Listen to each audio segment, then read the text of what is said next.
కేంద్రం మరో సంచలన నిర్ణయం తీసుకుంది. దేశవ్యాప్తంగా గోవధను నిషేధించింది. అంతేకాదు వధ కోసం గోవులను విక్రయించరాదంటూ ఆదేశాలు కూడా జారీ చేసింది.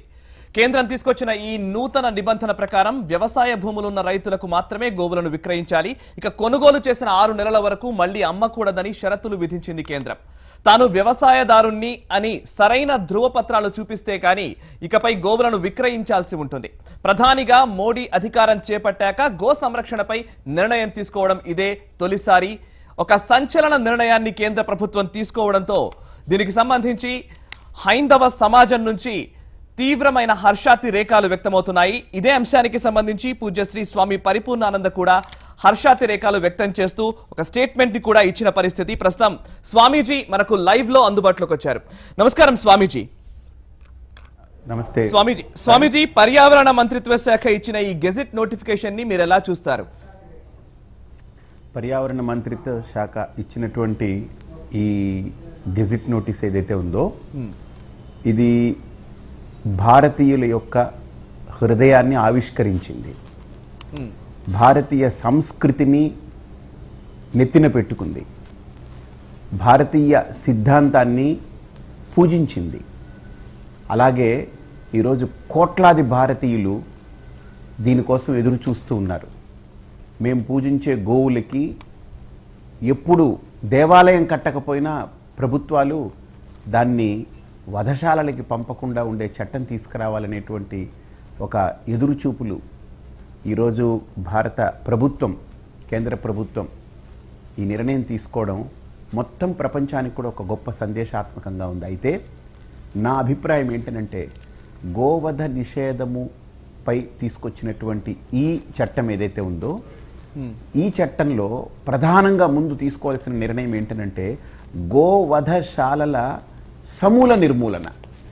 దానిపై తీవ్రమైన ఒక అంకుశాన్ని పెట్టి పూర్తిగా ప్రభుత్వాలు నిఘా పెట్టి గోవధశాలని సమూలంగా నిర్మూలన చేసే ఒక గొప్ప వ్యవస్థ రావాలి. అప్పుడే గోరక్షణ జరుగుతుంది అని నా అభిప్రాయం. ఓకే స్వామీజీ, 2015 సంవత్సరంలో డిసెంబర్ 10వ తేదీన బీఫ్ ఫెస్టివల్ నిర్వహించాలని కొంతమంది విద్యార్థులు ప్రయత్నిస్తూ ఉంటే మీరు అదే రోజును గో రక్షా దివస్ గా ప్రకటించారు. ఆ దిశగా లక్షలాది మంది గోమాతను పూజించుకునే దినోత్సవంగా జరుపుకునేలా మీరు ప్రేరేపించారు. మీ యజ్ఞానికి ఒక పూర్ణాహుతి లభించినట్లుగా దీన్ని భావించవచ్చా కేంద్ర ప్రభుత్వ నిర్ణయాన్ని? ఏ రోజైతే డిసెంబర్ 10న బీఫ్ ఫెస్టివల్ అనేటువంటిది ఒక ఆనవాయితీ అయిపోయినట్లుగా తీసుకొచ్చారు. వాస్తవంగా ఆ రోజు ఎంత బాధపడ్డానంటే ఒకవేళ ఎవరైనా సరే ఏదైనా తింటున్నారు అని అంటే దాన్ని ఎవరు కూడా బయటకు వచ్చి పండగని చేసుకుని రెచ్చగొట్టరు. కానీ ఒక విశ్వవిద్యాలయం వేదికగా కొన్ని హిందూ ధర్మాన్ని కుళ్ళపొడవాలని కుట్రతో కూడుకున్నటువంటి కొన్ని బాహ్య శక్తులు లోపలికి దూరి అక్కడ ఈ బీఫ్ ఫెస్టివల్ అనేటువంటి దాన్ని ఏర్పాటు చేసి మొత్తం సమాజాన్ని అతలాకుతలం చేయాలి. ఏదో ఒక ప్రకంపన సృష్టించి సమాజాన్ని అతలాకుతలం చేయాలి, ప్రశాంతంగా ఉన్న సమాజాన్ని అని రెచ్చగొట్టి మమ్మల్ని 3 సంవత్సరాలుగా అలాగ నిర్వహిస్తూ వస్తున్నటువంటి విధానాన్ని మీడియా ఛానళ్ళు, పేపర్లు అన్నీ కూడా దాన్ని హోరెత్తి ఘోషించాయి. ఇలా జరుగుతున్నాయని. దాన్ని చూసి నేను కూడా గాయపడ్డాను. నా మనసు గాయపడింది, నా హృదయం స్పందించింది. ఎలాగన్నా సరే దీన్ని అడ్డుకోవాలనుకున్నాను. కొన్ని వందలాది మంది, వేలాది మంది, లక్షలాది మంది, ఆఖరికి అది 2 ఉభయ తెలుగు రాష్ట్రాల్లో కోట్లాది మంది హృదయాన్ని ఆ పోరాటం స్పృశించింది, వాళ్ళని స్పందింపజేసింది. దాని ఫలితంగా ఆంధ్ర రాష్ట్ర ప్రభుత్వము డిసెంబర్ 10న గోరక్షా దివస్గా పాటించాలని ప్రభుత్వమే ప్రకటించింది. ఇక్కడ తెలంగాణలో అయితే ప్రభుత్వం ప్రకటించలేదు, కానీ పరోక్షంగా ప్రతి దేవాలయంలో, ప్రతి వీధి, ప్రతి వాడా చేసుకున్నారు. ఇక్కడ మరి ఎందుకు స్పందించలేదో నాకు తెలియదు. హిందువుల పట్ల ఆ రకమైనటువంటి జాలి, కరుణ అది కలగలేదు ప్రభుత్వం నుండి. గోమాతకి రక్షణ ఇవ్వడంలో ప్రభుత్వం ఎందుకు వెనకడుగు వేస్తుందో నాకు తెలీదు. కానీ డిసెంబర్ 10న గోరక్షా దివస్గా ఏదైతే ప్రకటించుకున్నామో 2 సంవత్సరాలు నిరాటంకంగా దాన్ని నిర్వహించుకున్నాం. అయితే ఇక్కడ తెలంగాణ ప్రభుత్వం కూడా ఒక రకమైనటువంటి మద్దతు ఏంటంటే బీఫ్ ఫెస్టివల్ని జరగనివ్వకుండా సమాజంలో ఆ సమతుల్యతని పాడు చేయకుండా ఉండే విధంగా వాళ్ళందరినీ అరికట్టడంలో ఇక్కడ ప్రభుత్వం పూర్తిగా సక్సెస్ అయింది ఆ విషయంలో. ఇప్పుడు అది జరగట్లేదు. కానీ ప్రజలందరూ కూడా గోరక్షా దివస్ని డిసెంబర్ 10న నిర్వహిస్తూ ఉన్నారు. దీన్ని ఒక ఉద్యమంలాగా, ఇది ఒక పండుగలాగా దీన్ని వ్యాప్తి చేశాము. అయితే దీనికి పూర్ణాహుతి ఇలా కాదు, అంటే చట్టం వచ్చింది చాలా బాగుంది, రేపు గోవధశాల నిర్మూలన చేయాలనేటువంటి ఒక పెద్ద ఉద్యమం కూడా మొదలవుతుంది, అది కూడా నిర్మూలిస్తారు. కానీ మనకు ఈ గో పూజ, గో ఆరాధన అనేటువంటిది ఎలాగైతే కొన్ని కోట్లాది మంది భారతీయులు భావిస్తున్నారో, గోమాతని ఈ జాతికి కృష్ణుడు అందించాడు, గోపాలుడుగా ఆయన్ని కీర్తింపబడ్డాడు. అలాగే ఈ భారతదేశం కూడా ఒక గోవుల, ఒక స్వచ్ఛమైన ఒక గోవుల యావత్ ప్రపంచానికి గోవు ఎలాగైతే పాలిస్తుందో, ఏ జంతువు మానవ సమాజానికి పాలిచ్చి కాపాడదు, ఏ జంతువు పాలు మనం మనం తాగం, ఒక గోవు పాలే తాగుతాం. అలాగనే గోమాత ఎలాగైతే మనందరికీ పాలిస్తుందో, భారతదేశానికి దీన్ని చిహ్నంగా పెట్టుకోవడం వల్ల భారతదేశం కూడా అన్ని దేశాలకి ఆవు అంటే పాలు ఇచ్చినట్లుగా తన యొక్క సమస్త శక్తుల్ని సమర్పించే ఒక మహాశక్తివంతమైన దేశంగా ప్రపంచంలో గుర్తింపు పొందాలని నేను కోరుకుంటున్నాను. అప్పుడే నిజమైన పూర్ణాహుతి అవుతుంది. రైట్. ఇందాక ఒక మీడియా ఛానల్లో ప్రొఫెసర్ కంచయ్యలయ్య కొన్ని అంశాలని లేవనెత్తుతూ మీతో వాదనకు దిగుతున్న సందర్భాన్ని కూడా మేము చూసాము. మీ నుంచి ఒక కొన్ని అంశాలకు సంబంధించి స్పష్టత కావాలని కోరుకుంటున్నాను స్వామీజీ. ముఖ్యంగా సరిహద్దుల్లో యుద్ధం చేసే వాళ్ళు దృఢంగా ఉండాలి అంటే మాంసాహారం తిన్న వాళ్ళే దృఢంగా ఉంటారు. సో శాకాహారాన్ని మీరు ఎందుకు ప్రమోట్ చేస్తున్నారు అని ప్రశ్నిస్తూ ఉన్నారు. మీరేం చెప్తారు? నేనన్నాను, ఫస్ట్ థింగ్ ఇందులో 3 అంశాలు ఉన్నాయి. అందులో మొట్టమొదటి అంశం ఏంటనంటే, శాకాహారులు యుద్ధం చేయడానికి పనికిరారు అని నేను అంటున్నాడు. ఎవడు వెళ్ళి చేతులతో కాళ్లతో అక్కడ కుస్తీలు చేయరండి, మల్ల యుద్ధం చేయరు. చాలా దూరంగా అంత దగ్గరకు వచ్చారంటేనే అసలు అంతకంటే ఘోరమైన ఆలోచన కంచయ్యలయ్య గారు చేయడం చాలా పెద్ద పొరపాటు. ఎవరు ఆర్మీ ఎదురు పొదురుగా వచ్చి రింగులో కూర్చొని కొట్లాడుకోరు. కొన్ని 100 కిలోమీటర్లు 1000 కిలోమీటర్ల దూరంలో ఉండి కొట్లాడతారు. వాళ్ళకి కండబలం కాదు కావాలి, బుద్ధిబలం కావాలి. దానికి తోడు దేహదారుఢ్యం కావాలి. దేహదారుఢ్యము కంచయ్యలయ్య గారు చెప్తున్నారు, నాన్ వెజ్ తింటేనే వస్తుందని అంటున్నారు ఆయన.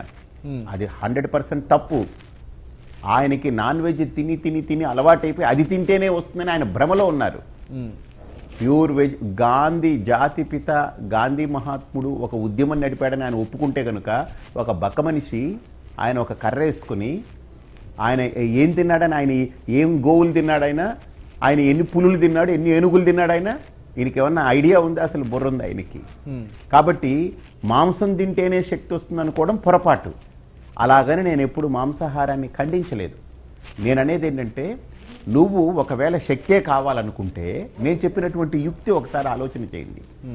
గడ్డి తినే ఆవు కంటే వేటాడి వెంటాడి కసితో ఒక జంతువుని చంపి తినేటువంటి పులులు సింహాలు నువ్వు తింటే నీకు ఇంకా శక్తి వస్తుంది. గడ్డి తినే ఆవు తింటే నీకేం శక్తి వస్తుంది? పాపం ఆవులాగా నువ్వు కూడా సాత్వికంగా ఉంటావు. నువ్వు మంచి రాజసికంగా ఒక మంచి కండబలం బండగా తయారవ్వాలని అంటే నువ్వు పులులు, సింహాలు, తోడేళ్లు, నక్కలు, కోతులు, అలాగనే మనకు పాములు, అది మంచి కొండ చిలువలు, అలాగే పెద్ద పెద్ద నీటి ఏనుగులు, వీటన్నిటిని తింటే చర్మం మందంగా ఎలాగైతే అవి నున్నగా నిగారింపుగా క్రౌర్యంగా ఉంటుందో నువ్వు కూడా అలా తయారవుతావని చెప్పి నేను చెప్పాను. ఇక మూడవది, భారత సైన్యం మొన్న సర్జికల్ స్ట్రైక్ చేసింది. కండబలంతో చేయాలి, బుద్ధిబలంతో కొట్టింది. భవిష్యత్తులో యుద్ధాలు కంచయ్యలయ్య గారు అన్నట్టు 2 వర్గాల మధ్య జరుగుతాయి. ఒకటి చక్కగా సంస్కారం ఉన్నటువంటి మేధావి వర్గము, సంస్కారము లేకపోతే లోపల భావజాలము లేనటువంటి మొండోళ్ళు, మూర్ఖులు, లేకపోతే మాదే కరెక్ట్ అనుకుని మత ఛాందసులకి మధ్య జరగబోయేటువంటి యుద్ధాలు అవుతాయి. ఓకే. ఆ మొండి మూర్ఖత్వపు ఛాందస భావాలతో ఉన్నటువంటి వాళ్ళని కర్రలతో కొడితే ప్రయోజనం లే, బుర్రతోటే కొట్టాలి. ఓకే. కాబట్టి మొన్న ఒక శాంపిల్ చూపించింది భారతదేశం పాకిస్తాన్కి. మొండి మూర్ఖత్వపు ఛాందస భావజాలాలతో ఉన్న పాకిస్తాన్కి ఒక శాంపిల్ చూపించింది సర్జికల్ స్ట్రైక్తో. అది బుద్ధిబలం, అది బుర్రబలం. సో కాబట్టి భవిష్యత్తులో బుద్ధితో యుద్ధం జరుగుతుందే కానీ మనకు మాంసంతో యుద్ధం జరగదండి. కాబట్టి ఖచ్చితంగా ఈ అంశంలో కంచయ్యలయ్య గారు లాంటి ప్రొఫెసర్లు వాళ్ళ యొక్క అనాలోచితమైనటువంటి వాదనలకి, అవగాహన రాహిత్యంతో కూడుకున్నటువంటి వాదనలకి నూకలు చెల్లాయి అని ఒకటి గుర్తించాలి. తరువాత వరుస క్రమంలో ఇంకా చాలా చాలా సంచలనమైనటువంటి ప్రకటనలు, భారతీయ సంస్కృతి, భారత మాత ఎదురు చూసేటువంటి ఎన్నో అమోఘమైనటువంటి సంచలనమైనటువంటి ప్రకటనలు కూడా ఎదురు చూస్తారు మీరు త్వరగా. రైట్. గోవుల్ని చంపితేనే మమ్మల్ని తిడుతున్నారు, కానీ ఆర్ఎస్ఎస్ వాళ్ళు మనుషుల్నే చంపుతున్నారు, ఎందుకు మాట్లాడరు అని అడుగుతున్నారు ఆయన. మీరేం చెప్తారు సార్? ఆర్ఎస్ఎస్ గురించి కంచైలయ్య గారు మాట్లాడాలంటే ఆయన నాలికని టంగ్ క్లీనర్ తోటి ఒక 100-200 సార్లు గీకాలి బాగా.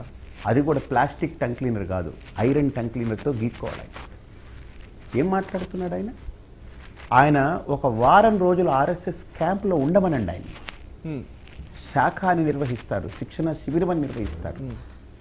వాళ్ళు అందులో ఏం చెప్తారు, ఏం పెడతారు, వాళ్ళు ఎలా బ్రతుకుతారు, వాళ్ళ జీవన విధానం ఏంటి, వాళ్ళు అమ్ముడుపోరండి. వాళ్ళు ఏదో విదేశాలకు అమ్ముడుపోరు. వాళ్ళు స్వదేశీయత కోసం, ఈ దేశ భద్రత కోసం, ఈ దేశ రక్షణ కోసం వాళ్ళకి దేవుడు అనేది వేరే ఎక్కడా లేదండి. ఈ దేశమే దేవుడు అండి వాళ్ళకి. వాళ్ళకి తల్లి అని అంటే ఎవరు తెలుసా అండి? భారత మాతే తల్లి. కన్న తల్లిని ఎంత ప్రేమిస్తారో అంతకు 100 రెట్లు భారత మాతాని ప్రేమిస్తారు వాళ్ళు, ఈ దేశాన్ని. కాబట్టి ఆర్ఎస్ఎస్ ఎవరిని చంపిందండి? మీకు గుర్తుందో లేదో, రాజస్థాన్ ప్రాంతంలో, ఎడారి ప్రాంతంలో ఒకసారి అరబ్ కంట్రీస్ నుంచి వచ్చేటువంటి విమానము అకస్మాత్తుగా అక్కడ ల్యాండ్ అయిపోతే, అంతమందికి ఒక్కసారి ఎడారిన పడిపోతే ప్రభుత్వాలు కానీ లేదా ఏ ఎన్జిఓ ఆర్గనైజేషన్స్ కానీ చేరుకోక ముందే ఆర్ఎస్ఎస్ కార్యకర్తలు, స్వయం సేవకులు వెళ్ళి అందులో ఉన్నటువంటి 350-400 మంది మహమ్మదీయులకి గుడారాలు ఏర్పాటు చేశారు. వాళ్ళకి ఆహార పదార్థాలన్నీ వాళ్ళ దగ్గర ఉన్నటువంటివన్నీ పోగు చేసి పట్టుకెళ్ళి అందించారు. ఆ తర్వాత వాళ్ళు నమాజ్ చేసుకోవాలి అని అంటే దానికి ప్రత్యేకమైనటువంటి ఏర్పాట్లు చేయించారు ఆర్ఎస్ఎస్ కార్యకర్తలు. ఈ పని కంచైలయ్య చేయగలదా ఏ రోజైనా జీవితంలో? ఎందుకు మాట్లాడతాడండి ఆయన? ఆర్ఎస్ఎస్ మనుషుల్ని తింటారు. మనుషుల్ని తినడానికి ఈద్ అమీన్లా ఇక్కడ ఉండేది? ఇదేమన్నా ఆఫ్రికన్ కంట్రీనా? ఇదేమన్నా ఈద్ అమీనా? అంటే అడుక్కు తింటున్నారు ఇక్కడ జనాలు. అంటే ఈయన కంచైలయ్య ఏంటంటే ఇండియాని తిట్టాలి, పరోక్షంగా ఇండియన్స్ని తిట్టాలి, ఇండియన్స్ని నిర్వీర్యం చేయాలి, ఇండియన్స్ యొక్క మధ్యలో చిచ్చు పెట్టాలి, వాళ్ళని వీళ్ళని కొట్టుకునేలా చూడాలి. దీన్ని ఆఫ్రికన్ కంట్రీస్ కంటే దారుణాతి దారుణంగా, అంటే అడుక్కు తినే దేశాలు కొన్ని ఉన్నాయి పాపం, వాళ్ళకి ఏమి ఉండదు. ఈద్ అమీన్ గురించి మీరు విన్నారు, ఆయన మనిషినే తినేవాడని. అలాంటి గెరెల్లా అటువంటి సంప్రదాయాలకి, అటువంటి విధానాలకి ఈ భారతదేశాన్ని పోల్చి ఎంతో అద్భుతంగా దూసుకుపోతున్నటువంటి ఈ భారతదేశాన్ని చూసి ఓర్చుకోలేక దేశద్రోహిగా ఈయన చేస్తున్నటువంటి కుట్రలు. ఈయన మీద దేశద్రోహి చట్టం పెట్టాలి, ఈయన మీద చాలా పోటా పెట్టాలి, ఈయన మీద పోటా చట్టం పెట్టాలి ఈయనకి. ఎందుకంటే ఈ దేశద్రోహపు మాటలు, ఎందుకంటే వీళ్ళు మనుషుల్ని తింటున్నారని అంటే, ఇప్పుడు గోవుని తింటుంటే మనం వాడిని శిక్షించమనం, అదొక చట్టం చేయమని అడుగుతున్నాం, గోవుని వధించొద్దని. కానీ మనుషుల్ని తింటున్నారనే మాట ఈయన అన్నాడనంటే భయంకరమైనటువంటి మాట. మనుషుల్ని తినేవాళ్ళు ఇక్కడ సమాజంలో ఉన్నారనంటే, ఈయన మాట అన్నాడనంటే ఈయన విచారణ చేయాలి. అసలు ఎవడు ఏ మనిషిని తిన్నాడు బయటికి తీయాలి. అసలు మనిషిని తినడం అనేది సామాన్య విషయం కాదు, అది it's a national crime. So దాని మీద ఈయనకి ఒక నార్కో టెస్ట్ చేయాలి. ఈయనకు నార్కో అనాలిసిస్ ఒకటి చేసి, ఆ టెస్ట్ చేసి ఈయన్ని సరైనటువంటి విధానంలో ఈయన్ని పరిశోధన చేయాలి. ఇటువంటి మాటలు, నోటికొచ్చిన మాటలు మాట్లాడకూడదు. చివరిగా స్వామీజీ ఒక్క అంశం, భారత్ టుడేస్ రిపోర్ట్ ద్వారా ఉదయం నుంచి కూడా 3 ఏళ్ల మోడీ పాలన గురించి విశ్లేషిస్తూ కథనాన్ని ప్రసారం చేస్తూ ఉన్నాము. ఒక చిన్న అంశం, మీరే ఇంతకుముందు ఒక లీడ్ ఇచ్చారు, అంటే రాబోయే రోజుల్లో అనేక నిర్ణయాలు ఉండబోతున్నాయి అని. భారతీయ జనతా పార్టీ విధానపరమైన నిర్ణయాల్లోకి, ఆ అంశాల్లోకి ఇక అడుగు పెట్టింది అనుకోవచ్చా? గో రక్షకు సంబంధించి మొదటి నుంచి భారతీయ జనతా పార్టీ అంటోంది, ఇక రాబోయే రోజుల్లో రామాలయం కావచ్చు, లేక ఆర్టికల్ 370 కావచ్చు, వాటిల్లోకి వెళ్ళబోతుంది అనుకుంటున్నారా? దేశ సమున్నతి కోసరం, దేశ సార్వభౌమాధికారం కోసరం, దేశ సార్వత్రికత కోసరం, దేశ సమష్టితి కోసరం భారతీయ జనతా పార్టీ అని పక్కన పెట్టండి, ఎవరు కేంద్రంలో కూర్చున్న వాళ్ళు ఆలోచిస్తారో వాళ్ళని ఈ దేశంలో 100కు 100% అంగీకరిస్తారనేది యూపీ, ఉత్తరప్రదేశ్, ఈ మొత్తం భారతదేశానికి గుండెకాయ అంటారు. యూపీలో మీరు చరిత్ర తిరగ రాసిన వైనం మీరు చూశారు. Yes. కదా. అవును. కాబట్టి ఇలాంటి నిర్ణయాలు ఏవైతే కేంద్ర ప్రభుత్వం తీసుకుంటుందో ఆ తీసుకోవడం వల్ల మనమే అంటాం కదా, ఇప్పుడు మైనారిటీలకి రిజర్వేషన్లు ఇవ్వాలని పోటీ పడేటువంటి ఈ కుహన నాయకులు మేధావులు ఉంటున్నటువంటి ఈ రోజుల్లో అసలు కనీసం అర్థం కావట్లే. మెజారిటీలని గౌరవించాలి, మెజారిటీలను ఎత్తిన పెట్టుకోవాలనేటువంటిది వీళ్ళకి అర్థం కావట్లే. వీళ్ళు ఏమంటున్నారంటే మైనారిటీలను ఎత్తిన పెట్టుకోవాలనుకుంటున్నారు. అసలు మెజారిటీలు ఏమైపోతారు అప్పుడు? కాబట్టి ఈరోజు మెజారిటీలందరూ కన్నెర్ర చేస్తే, వాళ్ళు కనుక ఒక్కసారి మూడో నేత్రం తెరిస్తే ఏమైపోతుంది అనేటువంటి దాని మీద యూపీలో చరిత్ర ఏదైతే ఉందో అది మొత్తం దేశానికి సంకేతం ఇచ్చింది. ఇప్పుడైనా సరే నాయకులు వాళ్ళు కళ్ళు తెరవాలి, మెజారిటీ హృదయాలని గెలుచుకునే దిశగా వాళ్ళందరూ ప్రయత్నం చేయాలి. ఆ దిశగా ఏ ప్రభుత్వం చేస్తుందో ఆ ప్రభుత్వానికి ఖచ్చితంగా పరిపూర్ణానందం ఏంటండి, ఐఎమ్ ఆఫ్టర్ ఆల్ కోట్ల మంది దాని వెనక నిలబడతారు ఖచ్చితంగా. రైట్ స్వామీజీ, ధన్యవాదాలు స్వామీజీ. లైవ్ లో అందుబాటులోకి వచ్చి ఈ అంశానికి సంబంధించి మీ స్పందనని, మీ సందేశాన్ని